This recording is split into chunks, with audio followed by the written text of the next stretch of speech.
Halo teman-teman semua, kali ini gue mau share pengalaman gue naik kereta cepat Wush untuk pertama kalinya. Jadi perjalanan ini kita mulai dari Bandung, spesifiknya dari stasiun Bandung. Kita naik kereta api feedernya dulu untuk sampai ke stasiun kereta api cepat di Padalarang. Jadi cerita ini dimulai dari gua menuju ke stasiun Padalarang menggunakan kereta api feeder. Stasiun keberangkatan ini sama dengan stasiun kereta api reguler, yakni Bandung-Jakarta. Jadi dia hanya berbeda peron saja dibandingkan dengan kereta reguler yang menuju Jakarta.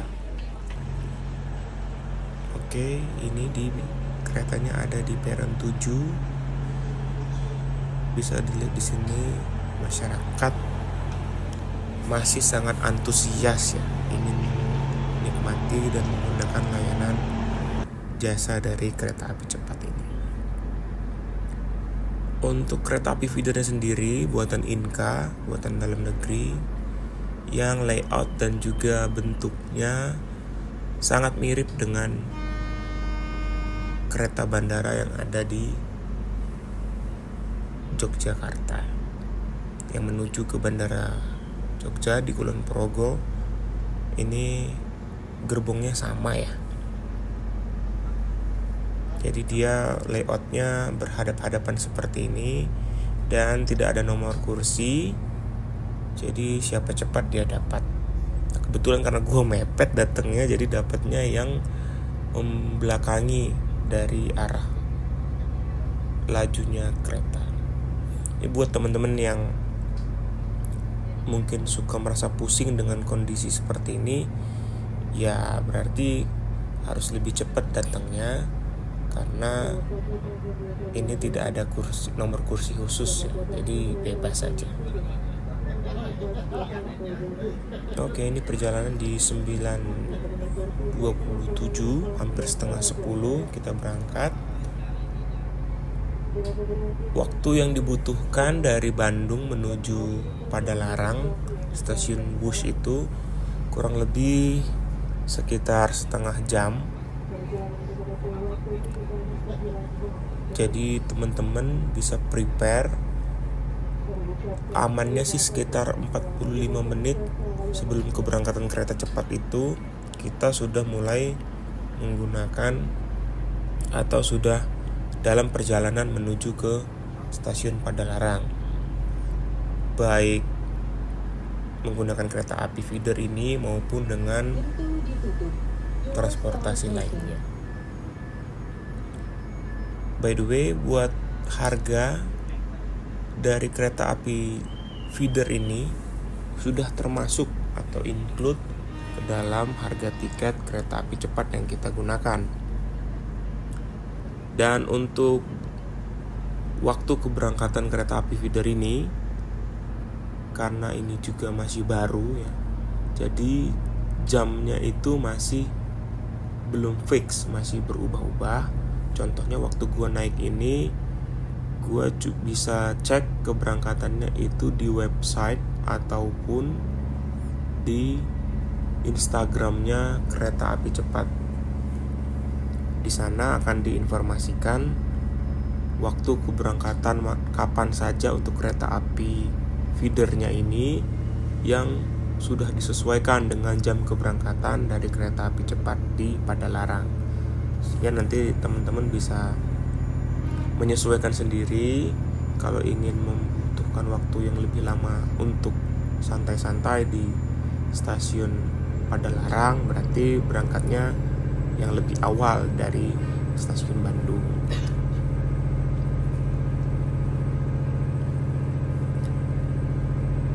Dengan estimasi perjalanan sekitar setengah jam menuju stasiun Padalarang.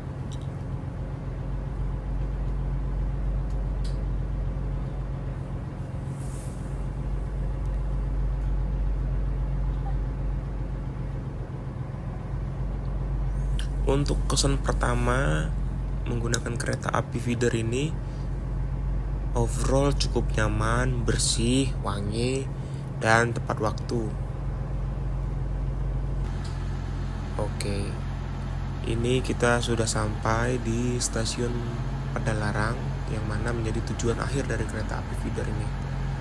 Nah, ini adalah gerbong lokomotif dari kereta api feeder. Nih penampakannya sangat bersih dan juga masih terlihat baru ya gerbongnya sepertinya.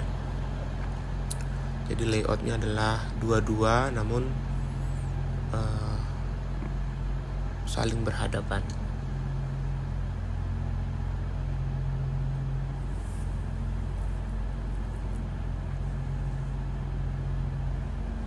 Ya, kereta api feeder KCJB PP Padalarang Bandung. Oke, ini kita setelah keluar dari kereta apinya, kita menuju ke stasiun Padalarang. Kita bisa lihat di sini sekeliling bangunan masih banyak proyek yang sedang dijalankan ya, masih on progress. Pembangunan di sekitarnya. Nah, ini seperti pembangunan atap, pembangunan saluran listrik dan lain-lain. Di sini juga sebenarnya disediakan lift untuk pengguna prioritas ya, bagi orang tua, disabilitas dan lain-lain. Namun karena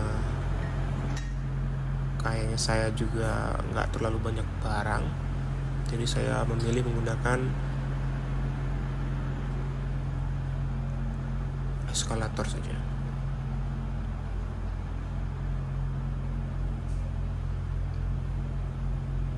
Nah, ini bentuk dari stasiun Padalarang yang masih dalam proyek pengerjaannya. Belum 100% selesai, jadi masih banyak sekali yang ditutupi guna memisahkan antara yang bisa digunakan oleh penumpang dan material bangunan.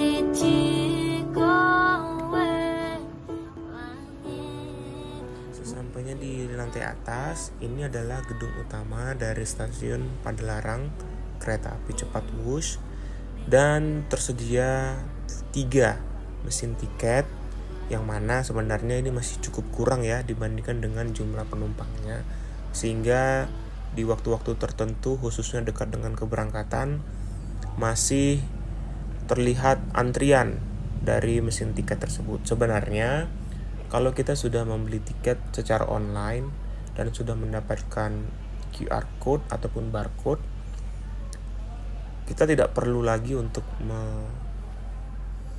print boarding pass, karena nanti tinggal scan saja menggunakan QR code tersebut. Namun karena antusiasme yang masih tinggi dan beberapa penumpang yang pertama ingin untuk membeli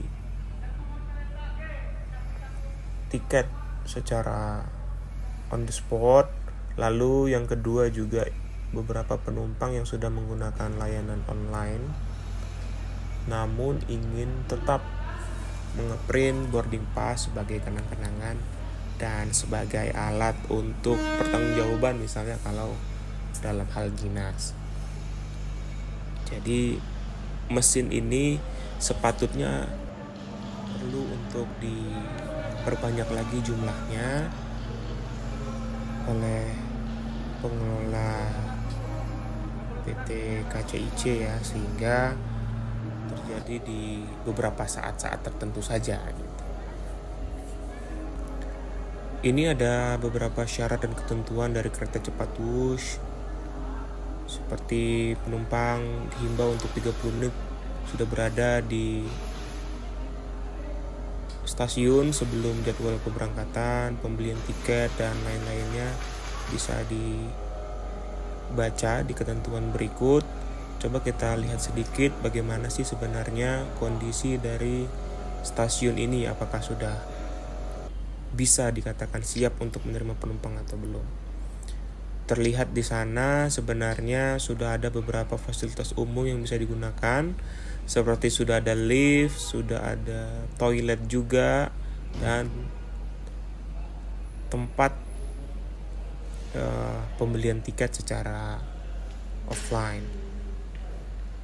Jadi sebenarnya untuk minimum proses bisnis sebagai langkah awal dalam pengenalan kereta cepat ini sudah cukup memadai, walaupun proses pembangunan masih tetap dikebut dan terus dikerjakan hingga 100%. Dari bangunannya sendiri memang konsepnya adalah spesius ya, luas, modern, dan juga terkini gitu ya. Jadi sudah seperti dengan stasiun-stasiun kereta cepat yang ada di luar negeri. Nah, itu di bagian dalam, di waiting room-nya. Menariknya, ternyata dalam kereta cepat ini tidak seperti kereta reguler yang dimana tidak ada pengecekan barang secara menggunakan X-ray ya, seperti di bandara. Namun di kereta cepat ini ternyata ada alat tersebut, dan ini adalah beberapa langkah yang bisa kita gunakan ketika kita ingin mengeprint boarding pass, karena sebelumnya saya sudah membeli tiket melalui online. Ini saya menggunakan kelas bisnis dengan harga 450.000, dan setelah kita memasukkan nama dan juga nomor NIK, kita bisa mengeprint boarding pass dan keluar melalui slot di bawah ini. Jadi tiketnya seperti ini ya. Dan penggunaannya sebenarnya sangat mudah. Begitupun jika penumpang yang belum mengetahui caranya dapat bertanya kepada bapak-bapak satpam yang bertugas di sekeliling mesin tiket tersebut. Selanjutnya, ternyata ini adalah rangkaian dari kereta cepat Wush yang baru datang di stasiun Padalarang. Sepertinya ini dari arah Tegal Luar ya, menuju Halim.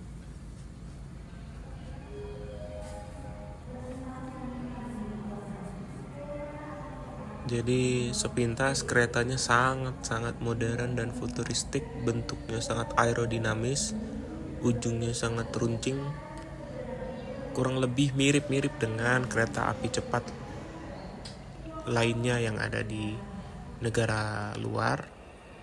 Jadi memang karena kecepatannya sangat tinggi sehingga desain yang aerodinamis itu menjadi sesuatu yang sangat mutlak diperlukan.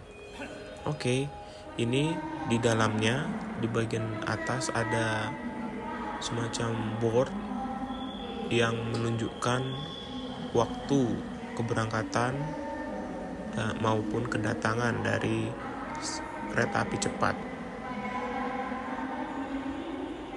Kebetulan kereta api cepat yang akan kita naikin yaitu yang di jadwal 10.37. Nanti sampai di Halim adalah 11:06. Jadi nanti kita coba pastikan juga apakah kedatangan keretanya itu sangat on time ataupun molor. Nanti kita buktikan waktu sampai di stasiun Halim. Selanjutnya ada pengumuman bahwa penumpang untuk kereta api cepat jadwal 10.37 untuk segera bersiap. Dan kalau tadi di tiket tertulis kereta api cepat akan datang 10.36, namun di papan pengumuman ternyata terkoreksi menjadi 10.37. Ya mungkin ini kalau dalam 1 menit ada perubahan yang masih dapat kita maklumi lah gitu ya, karena masih baru juga. Dan ternyata ini kita sudah boleh masuk melewati ini ya, antrian tiket ini, dan kita harus untuk men-scan QR code melalui handphone kita ataupun memasukkan tiket yang telah kita miliki atau yang telah kita print sebelumnya. Jadi keluarnya di atas ini baru gate-nya akan terbuka. Sangat bagus gitu prosesnya, dan tidak membosankan karena sesuatu hal yang baru. Kita lanjut, karena posisi mengarah ke Halim itu ada di peron di seberang, maka kita menggunakan eskalator untuk naik ke lantai atas lagi dan menyeberang ke peron sebelahnya gitu ya. Di sini tetap disediakan lift bagi pengguna prioritas, baik orang tua, ibu hamil, maupun membawa anak-anak dan difabel gitu ya.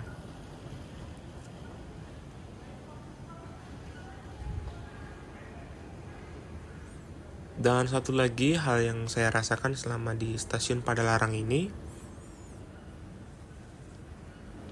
saya nggak tahu kenapa, mungkin karena memang belum 100% siap.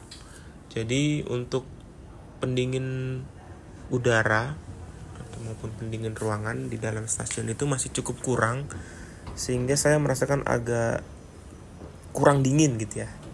Mungkin nanti ke depan ketika stasiun ini sudah siap 100% beroperasi, keluhan tersebut dapat teratasi sehingga penumpang bisa lebih nyaman menunggu kereta dengan hawa yang dingin gitu. Oke, kita cek sedikit. Nah, jadi sepintas kalau dengan view seperti ini kita merasa bukan lagi di Indonesia gitu ya, seperti ada di negara misalnya Jepang gitu, karena memang teknologi kereta cepat ini tidak dimiliki oleh semua negara. Apalagi kereta cepat Wus ini merupakan satu-satunya yang ada di Asia Tenggara.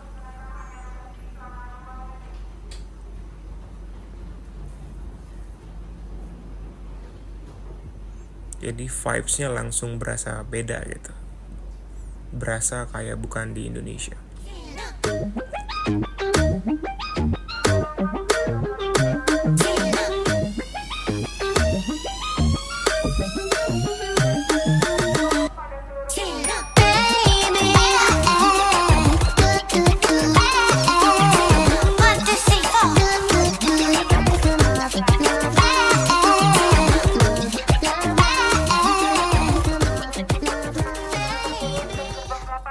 Dan di sini di peron keberangkatan ini telah ada petugas yang selalu mengingatkan penumpang untuk tidak berada di jalur kereta.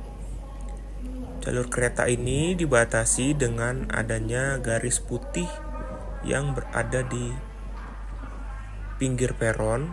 Itu menjadi batas aman bagi penumpang untuk menunggu saat kereta api melintas.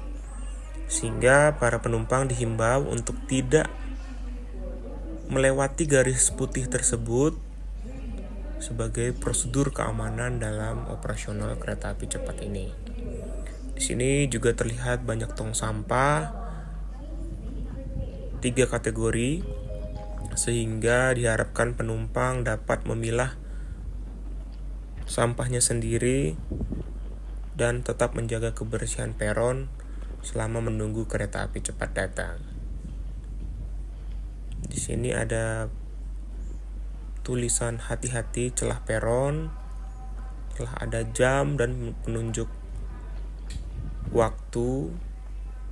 Dan uniknya yang berbeda lagi dengan kereta reguler, di sini ada plate yang menunjukkan posisi nantinya kereta api cepat itu akan berhenti di mana dan gerbong berapa gitu. Jadi kayak seperti tadi ada tulisannya 4, berarti untuk penumpang yang memiliki nomor kursi di gerbong 4 langsung tahu untuk menunggu di sekitaran plate tersebut. Karena sebagai informasi nih teman-teman, kereta api cepat ini nanti dia berhentinya tidak lama, mungkin kurang lebih 3-5 menit saja pintunya akan tertutup secara otomatis, sehingga penumpang diharapkan untuk menunggu di depan plate gerbong sesuai dengan nomor kursi yang ada di tiket masing-masing. Nah, ini datang lagi rangkaian kereta api cepat Wush. Sepertinya ini yang dari Halim ya. Warnanya juga kombinasi silver dan merah, jadi identik dengan bendera Indonesia ya, menunjukkan memang khas gitu Indonesia. Dan kebetulan untuk di gerbong 1 ini saya menunggu di sini karena di gerbong 1 itu terdiri dari 2 kelas, yakni kelas first class dan juga kelas bisnis. Untuk gerbong 2 hingga seterusnya itu merupakan ekonomi premium yang seatnya 32. Kalau yang kelas bisnis itu 22, kalau yang first class dia 21.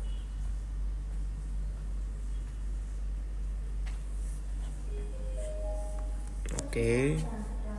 Ini sepanjang lebar di stasiun ini terdapat 4 line rel untuk kereta api cepat ini ya. Jadi cukup proper sebenarnya.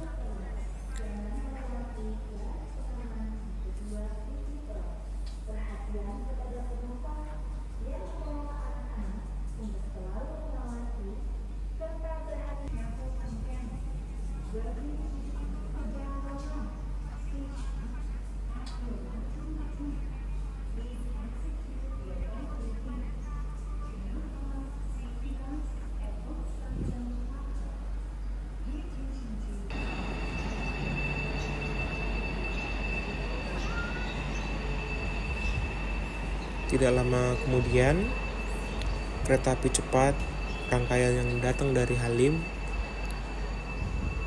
akan melanjutkan perjalanan ya, menuju ke stasiun akhir di Tegaluar.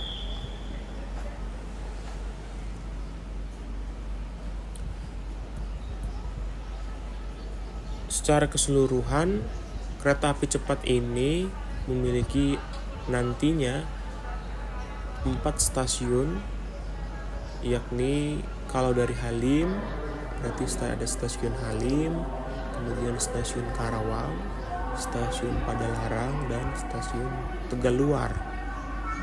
Jadi 4 stasiun tersebut bisa menjadi tempat untuk naik turunnya penumpang. Namun dalam proses awal ini untuk stasiun Karawang belum bisa diaktifkan, sehingga yang beroperasional masih berjumlah 3 stasiun.